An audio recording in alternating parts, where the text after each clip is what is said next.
On the same day, the family of Elijah McClain files a federal civil rights lawsuit against the city of Aurora, its officers and paramedics over the death of McClain. The Colorado Attorney General's office announced it is launching another review of that police department. Phil Weiser's office will be looking to see if there's a pattern of officers depriving people of their constitutional rights, all while the city initiates its own comprehensive review. And tonight, questions about what it will really take to regain the community's trust and rebuild this police department. Denver 7's Gary Brode tonight is going 360.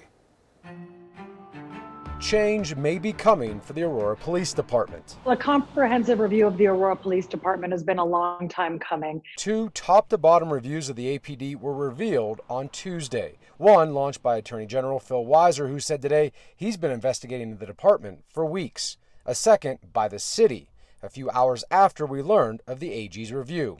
In a statement, Aurora Police say it supports both reviews.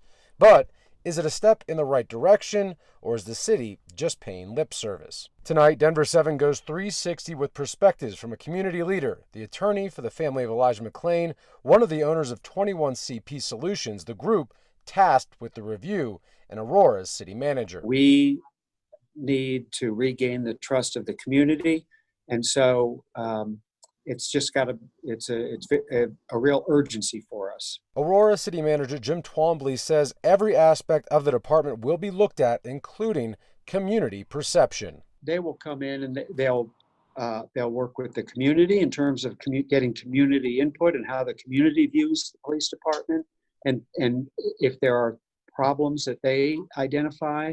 Aurora has been big on announcing review after review after review. NEWMAN is the lawyer for Elijah McClain's family. She's concerned the pending review is all talk. What I want to see is actual change. So talking about it isn't going to do it. The Aurora Police Department needs to take serious action to evaluate what is wrong, rebuild it from the ground up. The company 21CP Solutions will lead the review. The contract has yet to be finalized, so it's unclear how much it'll cost. Early estimates are around $250,000. We put together a team of subject matter experts that varies greatly. Sean Smoot is with 21CP. He, along with the owners, started the company after working on President Obama's 21st Century Police Task Force, hence the name. The group has worked with a list of departments and state law enforcement, including Baltimore, Seattle, and Cleveland.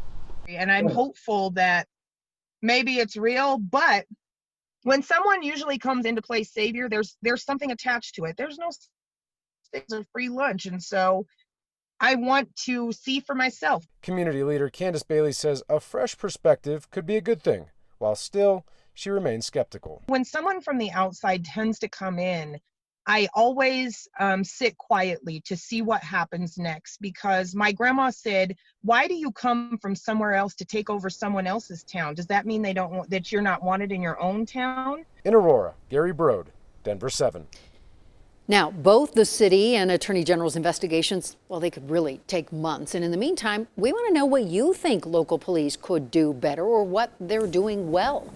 Email 360@thedenverchannel.com.